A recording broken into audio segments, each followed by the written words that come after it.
Ya, ternampak di sini matlamat menjatuhkan kerajaan dan menukar Perdana Menteri adalah bersifat kepentingan pribadi, yaitu melepaskan seseorang dalam kadar segera daripada penjara dan bukan untuk menyelamatkan masa depan negara. Ketika ini semua orang sedar mengadakan pilihan raya bukanlah waktu yang sesuai kerana pelbagai masalah dan hambatan sedang menggunung menyesakkan nafas kehidupan rakyat. Rakyat mahu kehidupan dan makanan, bukan ingin turun mengundi serta menukar kerajaan.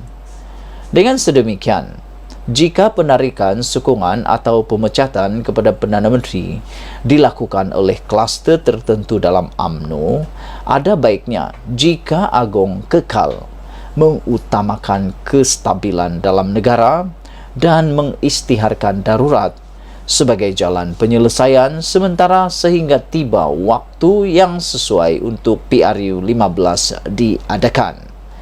Agong selama ini telah terbukti memiliki kebijaksanaan dalam mendepani beberapa krisis politik dalam negara, dan sebagaimana semua keputusan baginda disokong oleh rakyat jelata, jika darurat diisytiharkan juga, rakyat pastinya juga tidak berbalah bagi menyokong dan berdiri bersama baginda. Aku nak ulas tentang jika penarikan sokongan atau pemecatan kepada Perdana Menteri dilakukan oleh kluster mahkamah tertentu dalam UMNO, ada baiknya jika Agong kekal mengutamakan kestabilan dalam negara dan mengisytiharkan darurat.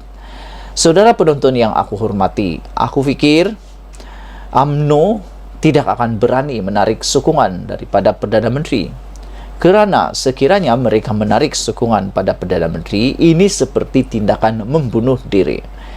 Kerana PRU 15 pada bila-bila waktu pun akan diadakan, sudah dijanjikan poster boy Barisan Nasional UMNO ialah Ismail Sabri Yaakob. Sekiranya mereka menjatuhkan sendiri poster boy itu, apa maknanya? Maknanya poster boy itu sudah tidak boleh pakai lagi.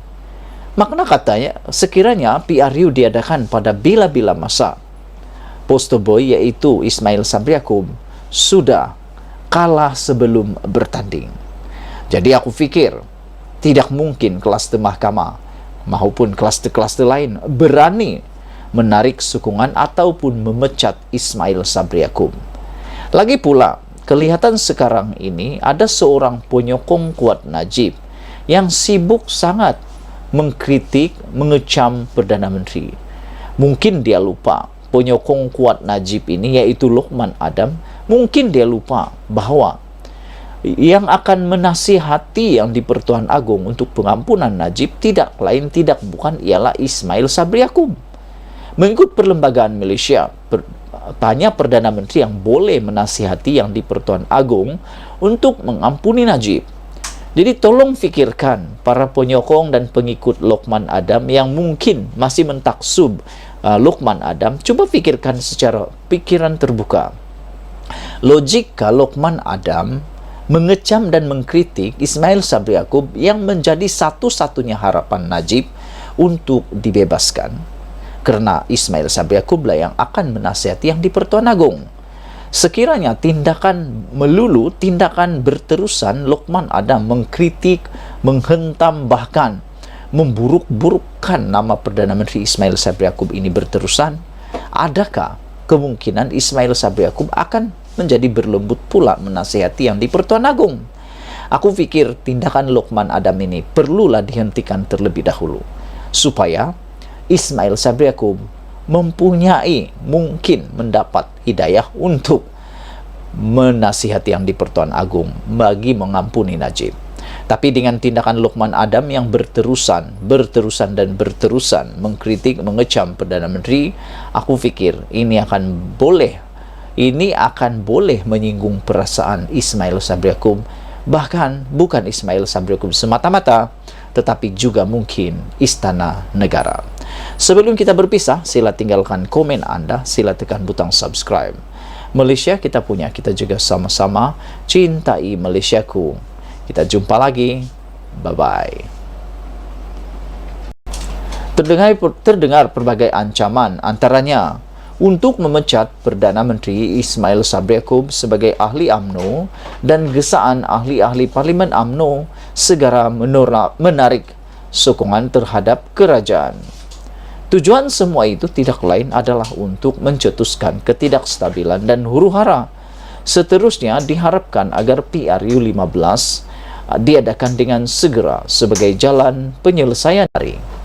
Meskipun begitu, dalam konteks berkaitan, sementara titah agung itu amat mudah untuk difahami mesejnya, masih kedengaran suara-suara sumbang daripada penyokong Najib yang tidak berpuas hati dengan hukuman yang diterima bekas Perdana Menteri itu. Selamat pagi, salam sejahtera. Ada orang tanya, apa jadi selepas Najib mungkin tak dapat pengampunan diraja kerana hampir keseluruhan pemerhati politik, juga pengulas-pengulas politik, penganalisis politik, pemerhati politik, bahkan bekas hakim negara, bekas ketua peguam negara, banyak bekas, bahkan ada juga yang ketua hakim di era Barisan Nasional memberi bayangan bahawa Najib bakal tidak akan dapat pengampunan dalam masa yang terdekat. Jadi ada juga yang bertanya, adakah kluster Mahkamah UMNO akan menarik sokongan daripada Ismail Sabri Yaakob? Adakah dengan kejadian ataupun perkembangan terkini ini akan ada potensi Ismail Sabri Yaakob meletakkan jawatan kerana dipaksa atau terpaksa apabila sokongan terhadapnya ditarik oleh UMNO sendiri? Adakah Ismail Sabri Yaakob akan dipecat dan akan terpaksa meninggalkan tugasnya? Jom ikuti ulasan ini supaya Anda mengerti apa yang sedang berlaku. Titah agung tentang keadilan dan pengampunan umpama air sejuk dari pergunungan. Itu adalah tajuk ulasan hari ini.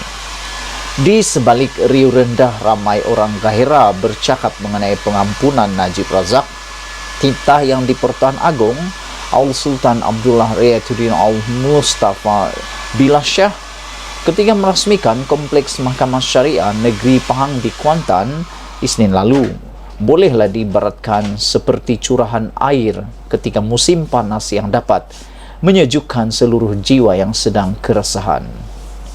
Titah baginda tiada sebarang keistimewaan atau pengecualian kepada pihak yang melakukan kesalahan dari segi keadilan. Al-Sultan Abdullah seterusnya bertitah, ketekasan prinsip keadilan Islam juga tidak membenarkan sebarang ketidakadilan kepada sesiapapun termasuk pihak yang tidak disenangi. Undang-undang hanya memiliki satu bahasa, satu prinsip, satu hukuman dan satu aplikasi kepada sesiapapun. Keadilan yang diamalkan tanpa memilih kasih berjaya mengangkat martabat Islam pada zaman Rasulullah. Prinsip keadilan yang telus dan terbuka turut berjaya membangunkan masyarakat yang adil, saksama, makmur dan sejahtera. Titah baginda lagi. Al-Sultan Abdullah turut bertitah, kuasa menghukum dan memberikan pengampunan juga tidak wajar digunakan sewenang-wenangnya kerana ia bakal dipertanggungjawabkan kelak. Jika undang-undang tidak dilaksanakan secara konsisten dan adil, pasti keadilan tidak akan tercapai kerana falsafah di sebalik penggubalan sesuatu undang-undang itu telah ternoda. Jika perkara itu berlaku, pihak yang lemah akan menjadi mangsa kepada pihak memiliki kuasa dan menjadi titik permulaan menghalalkan penindasan dan kezaliman dalam sistem pemerintahan. Titah baginda lagi. Walaupun bertitah dalam majlis perasmian kompleks Mahkamah Syariah dan lebih dalam konteks undang-undang Islam, titah baginda itu juga jika diteliti secara umum, ia amat selari dengan perkembangan semasa, khususnya dalam kes yang melibatkan Najib sekarang. Dengan itu, rakyat tentu saja menjunjung kasih dan gembira dengan titah baginda yang penuh makna itu.